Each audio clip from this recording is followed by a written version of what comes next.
So, today I want to talk about the Kentucky floods. In these times where extreme weather events are becoming all too common due to climate change, it should be unsurprising that we are seeing an increase in both the intensity and frequency of flash flooding. As the average temperature increases across the globe, the atmosphere is now able to hold on to more water.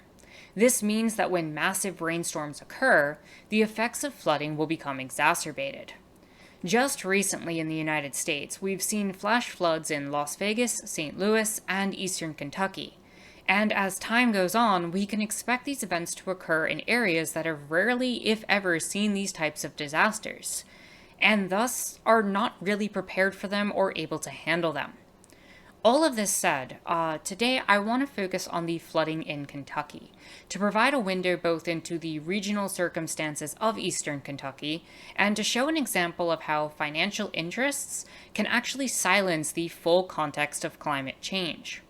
While this is going to be an examination of this specific region, it's worth remembering that there are equivalent struggles in most other parts of both the United States and the global community. So let's start by looking at what exactly has been occurring this past week in Kentucky. So we can see here that earlier this week, Kentucky saw 8 to 10 inches of rainfall in a 24-hour period, marking what experts are calling a 1 in 1,000 year rain event. Amid the onslaught of rain and catastrophic flash flooding, at least 28 people have died while dozens more are reported injured at the time of recording this video. Now, these numbers are probably going to increase in the near future, especially as they start to examine the region and they start to clear some of the debris and everything that's been, affecting this area. So, one thing I do want to point out before I go forward is that when we see circumstances like this, when we see these types of disasters like this flash flooding, I think it's important to always take a moment to remember that the loss of life here is significant. My heart goes out to the families of people who lost loved ones. And always when we see this kind of personal property damage, we have to remember that these are people's homes. These are their livelihoods, the places that they live, the places that they work, the places that they experience their day-to-day existence. These floods have made it so that people have legitimately lost everything. So when we discuss these issues and talk about the political consequences of this, we need to remember that there is a human element in this story, and that needs to come before everything else. So when I look at all this and we look at what's been occurring here, I think it's important to look at how leadership is handling this and how it's referencing and treating this loss of life. How is it addressing this to make sure it never happens again? So when we examine the words of Governor Beshear of Kentucky, he says that the flooding was the worst that he had seen in his lifetime. Quote, "I wish I could tell you why we keep getting hit here in Kentucky. I wish I could tell you why areas where people may not have much continue to get hit and lose everything. I can't give you the why, but I know what we do in response to it. The answer is everything we can." And so when we look at this quote, I think there's a lot to unpack here about leadership and about financial incentives. First of all, the answer of everything we can has a lot of issues with it. But let's look at the quote as it stands. So when the governor of Kentucky says that he doesn't know how this is happening or why it's happening to these specific groups of people, we need to realize that he probably does. There are a ton of financial incentives in Kentucky, especially in Kentucky industries, preventing him from saying this reality out loud. So just to be clear, the answer for all of this at this point is obviously climate change. Report after report has predicted this, and it's only going to get worse with time. And we know why it primarily affects the people that it does, the most vulnerable and poor populations, especially because the infrastructure in poorer areas tends to be worse, and people who are poor often can't move out of their dangerous living conditions and locations that they're in because they can't afford to do so. And all of this is because nobody takes an interest in protecting the poorest people and the most vulnerable. So, with that said, part of addressing this problem is going to require that at some point, someone says the truth out loud. And clearly, this current governor isn't going to be the one to do it. And as I talk about this, I also have to acknowledge that in a lot of ways, in his current position, even if we assume the best of intentions, he really can't say it out loud. This is just one of those moments where the interest of capital ends up making it so that even the most well intentioned person cannot even mention climate change in a position of supposed power in Kentucky. If he were to speak up, the industries that finance a lot of Kentucky would use as much funding as it took to remove him, and he's already kind of in this semi useless place with Republican supermajorities in both the Kentucky Senate and House. The fact remains that Kentucky still relies heavily on the coal industry, and this is even as coal jobs have been disappearing for decades. And this is really not surprising because, as I'm going to talk about momentarily, the coal and forestry industries are likely making these flash floods that much worse in the long run. You know, when we're talking about these flash floods, they happen as a result of this torrential rainfall that occurs within a very short period of time, which often leaves water having nowhere to go because grounds can only take on so much water. Once the groundwater is saturated, once the ground is saturated with all of that, it can't absorb excess water. So what happens to it? It continues to move. And if you know anything about the parts of eastern Kentucky, you know that it is hilly. It's, part of the region of Appalachia. And these hilly locations, like you can see on both the left and right of this town, incline downward. A lot of these towns are built into valleys at the central cup portion of these basins, right? So if you imagine 10 inches of water pouring at the top of all of these hills, eventually all of that is going to slide down into the town. Add that to the 10 inches of water that hit the town itself and probably filled the river up if there's a river going through the town, and you get circumstances where these massive floods are occurring. The area's geography is ripe for this. And so that's already adding to a issue that's, again, being exacerbated by climate change and by the political environment of Kentucky. It's just another factor in all of this. So what happens when all these floods come down from on top of these hills is also tied to the coal industry. So what we have here is an article from the Appalachian Voice, Community Impact of Mountaintop Removal. So the way that a lot of coal mines are handled in this day and age is that the tops of the mines are completely removed. And we have here that for more than a decade, Appalachia has also become known for the atrocity of mountaintop removal mining.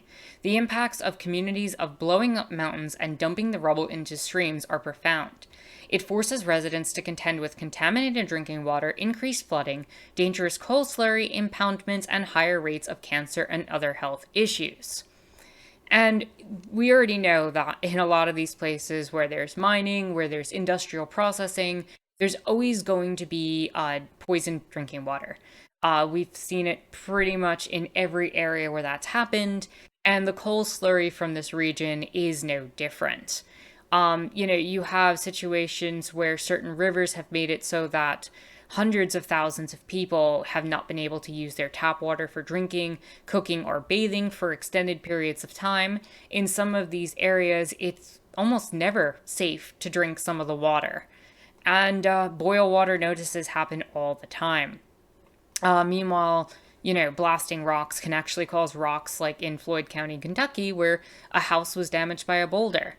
But in these processes, we have to acknowledge that flooding is a major issue. Before coal companies remove a mountaintop, they strip the land off of vegetation. Foresting companies also do something similar, where they're constantly pulling up the trees to use for lumber. So when all of these trees are removed, it can make it so that the steep mountain slopes can allow rainfall to even more quickly accumulate to dangerous levels. If you think about it, it makes a lot of sense. If you have some trees to slow the water down, it won't necessarily land into communities as fast, and there's more things to absorb some of the water out of the ground. But without those trees, there's nothing really stopping the water from just sliding down the hill, especially when the water has been absorbed to its maximum capacity in the ground. Rainfall can quickly accumulate to dangerous levels, subjecting nearby communities to powerful flash floods.